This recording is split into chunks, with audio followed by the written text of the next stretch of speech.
తిరుపతి జిల్లా కోట మండలం అల్లంపాడు గ్రామంలో ఆదివారం సాయంత్రం జరిగిన మెడికల్ కాలేజీల ప్రైవేటీకరణను వ్యతిరేకిస్తూ కోటి సంతకాల సేకరణ కార్యక్రమం నిర్వహించారు. ఈ సందర్భంగా ఎమ్మెల్సీ మేరిగ మురళీధర్ మరియు సిఈసి సభ్యులు పేర్నాటి శ్యాంప్రసాద్ రెడ్డి, గూడూరు నియోజకవర్గ పరిశీలకులు బీరేంద్ర వర్మ ముఖ్య అతిథులుగా హాజరయ్యారు. ఈ సందర్భంగా పేర్నాటి శ్యాంప్రసాద్ రెడ్డి మాట్లాడుతూ వైఎస్ఆర్ కాంగ్రెస్ పార్టీ అధినేత మాజీ ముఖ్యమంత్రి వైఎస్ జగన్మోహన్ రెడ్డి ముఖ్యమంత్రిగా ఉన్న సమయంలో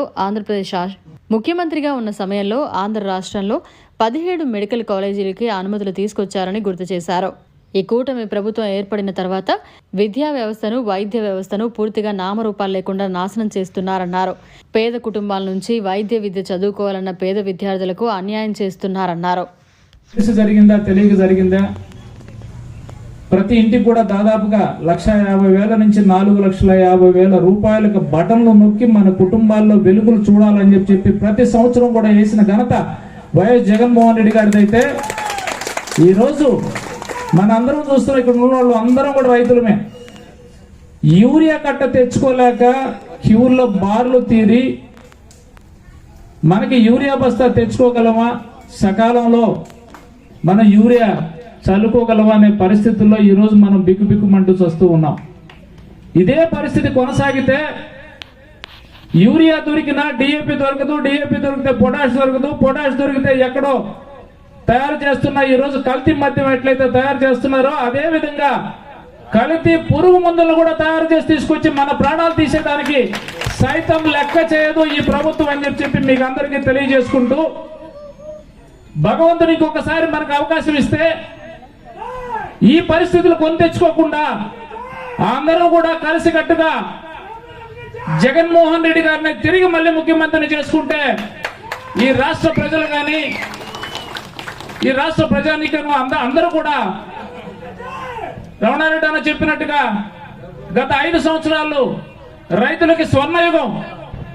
20,000 పై నుంచి 25,000 దాకా మనం పండించిన వడ్లను అమ్ముకుంటే ఈ రోజు మనం 15,000 కూడా అమ్ముకోలేని పరిస్థితుల్లో, అమ్మినా కూడా దళారుల మధ్యలో అప్పు కింద కొలుచుకొని పోయి వాళ్ళ చుట్టూరు తిరిగి 2 నెలలు 3 నెలలు పడాల్సిన పరిస్థితులు ఈ రోజు మనకున్నాయి. దయచేసి మీరు అందరూ గమనించండి. ప్రైవేటు పరం చేయాలా అని మెడికల్ కాలేజీకి ఎప్పుడైతే వాళ్ళకి ఆలోచన వచ్చిందో, రేపు ఖచ్చితంగా ప్రభుత్వ పాఠశాలలను కూడా, ప్రభుత్వ వైద్య కేంద్రాలను కూడా ప్రైవేట్ పరం చేసేదానికి సిద్ధపడతారని చెప్పి మీకు సభాముఖంగా తెలియజేసుకుంటూ, ఈరోజు జగన్మోహన్ రెడ్డి గారు ఏదైతే గట్టి నిర్ణయం తీసుకున్నారో, 1,00,00,000 సంతకాలు సేకరించి రాష్ట్రం నుంచి గవర్నర్ గారికి ఇచ్చి ప్రైవేట్ పరం చేయనీయకుండా ఏదైతే మెడికల్ కళాశాలను ఆపాలని చెప్పి ఆయన ప్రతి గ్రామంలో కూడా మీ అందరి దగ్గర సంతకాల సేకరణ తీసుకుని వీటన్నిటిని కూడా నవంబర్ 15వ తారీఖున గవర్నర్ గారికి సమర్పించి ఈ ప్రైవేట్ పరాన్ని ఆపాలని చెప్పి ఆయన ఒక ఆలోచనతో ఈరోజు మమ్మల్ని అందరినీ కూడా మీ ముందుకి పంపించడం జరిగింది. మీరు ఒక్కటే ఆలోచించండి. ఈరోజు ఏదైతే విద్యా సంస్థలు రన్ చేస్తున్నారో అందరూ కూడా తెలుగుదేశం పార్టీ నాయకులే. నారాయణ విద్యా సంస్థలు కావచ్చు, కృష్ణ చైతన్య విద్యా సంస్థలు కావచ్చు, అదేవిధంగా భాష్య విద్యా సంస్థలు కావచ్చు, పెద్ద పెద్ద విద్యా సంస్థలు ఏవైతే ఉన్నాయో, కార్పొరేట్ విద్య ఏదైతే ఉందో అందరూ కూడా తెలుగుదేశం పార్టీ నాయకులే. ఈరోజు మన గ్రామాల్లో ఉన్న ప్రభుత్వ పాఠశాలను కూడా క్రమేణా తగ్గించి సాయి చెప్పినట్టుగా ఒక విద్యార్థి ఒక టీచర్ లెక్కను తీసుకొని వచ్చి రేపు ఆ విద్యార్థిని కూడా మా స్కూల్కి తీసుకొస్తే మీ ఊరికి బస్సును పంపిస్తాం, ఆ 1-2 విద్యార్థులను కూడా మా స్కూల్కి పంపిస్తే మన పెళ్లాల పుస్తుల్లోనో తల్లి మెడలో ఉన్న నగల్లో తాకట్టు పెట్టి బళ్ళు కట్టాల్సిన పరిస్థితికి నా దగ్గరకు ఒక పేద విద్యార్థి వచ్చాడు. మెడికల్ చేస్తున్నాను, 3rd ఇయర్ చదువుతున్నాను నారాయణ మెడికల్ కాలేజీలో అని చెప్పి ఫీజు కట్టలేదని డీటైన్ చేసామని చెప్పారు. ఫీజు కట్టక డీటైన్ చేసామని చెప్పారు. అదే కదా మన ప్రభుత్వంలో అయితే ఫీజు రీయింబర్స్మెంట్ ఉండింది కాబట్టి ఇంజనీరింగ్ కానీ, వైద్య విద్యార్థులు కానీ, అగ్రికల్చర్ స్టూడెంట్స్ కానీ, హార్టికల్చర్ స్టూడెంట్స్ కానీ ప్రతి ఒక్కరు కూడా ధైర్యంగా వాళ్ళ తల్లులు బళ్ళకు పంపించి తల్లుల ఖాతాలోకి అమ్మఒడి అని చెప్పి మన ఖాతాలోకి చేరుతున్న సందర్భాలు ఈరోజు ఆ తల్లులు ఎదురు చూసే పరిస్థితి అయిపోయింది. అమ్మఒడి కాదు కదా, తల్లికి వందనం అని చెప్పారు. నీకు 15,000 అన్నారు, నీకు 15,000 అన్నారు, నీకు 15,000 అన్నారు. ఒక ఇంట్లో ఒక కుటుంబంలో ఎంతమంది బిడ్డలు ఉంటే అంతమంది బిడ్డలకు 15,000 రూపాయలు అన్నా ఎటపోయినారు ఒకరు కనబట్టలేదు. ఇప్పుడు దయచేసి కుమార్ రెడ్డి గారు,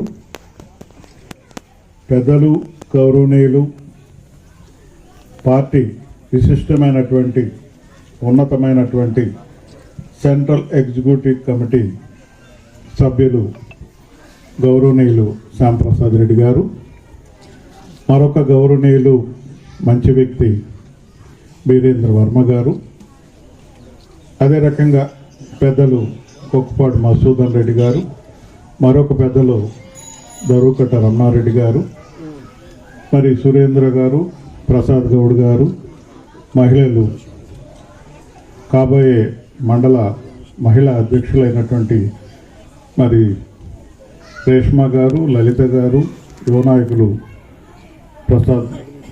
మన సాయి ప్రసాద్ రెడ్డి గారు, అందరికి కూడా సభాముఖంగా నమస్కారాలు చేస్తూ, మన జెడ్పీటీసీ కోటాయికి అందరికి కూడా నమస్కారాలు తెలియజేస్తూ, పెద్దలందరూ కూడా అన్ని విషయాలు చెప్పడం జరిగింది.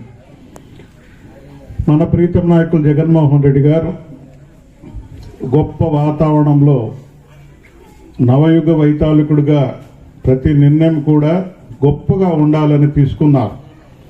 కాకపోతే చేసేది కొన్నంతైనా చెప్పేది ఘోరంతలాగా వాతావరణంలో మనం దెబ్బతినడం జరిగింది.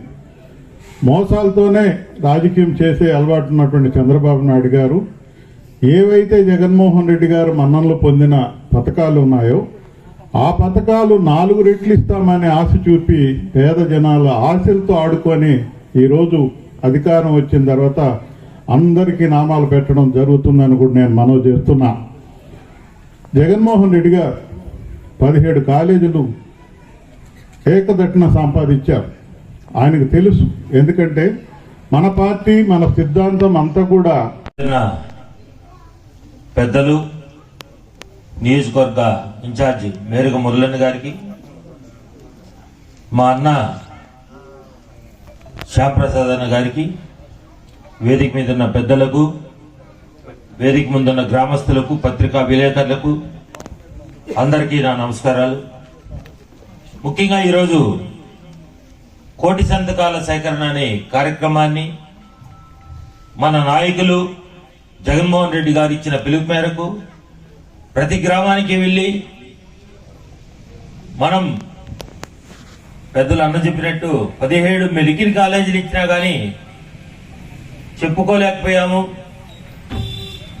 ఎందుకంటే మా జిల్లాలో, మా చిత్తూరు జిల్లా, మా సొంత కాన్స్టిట్యున్సీ సత్యవేడు,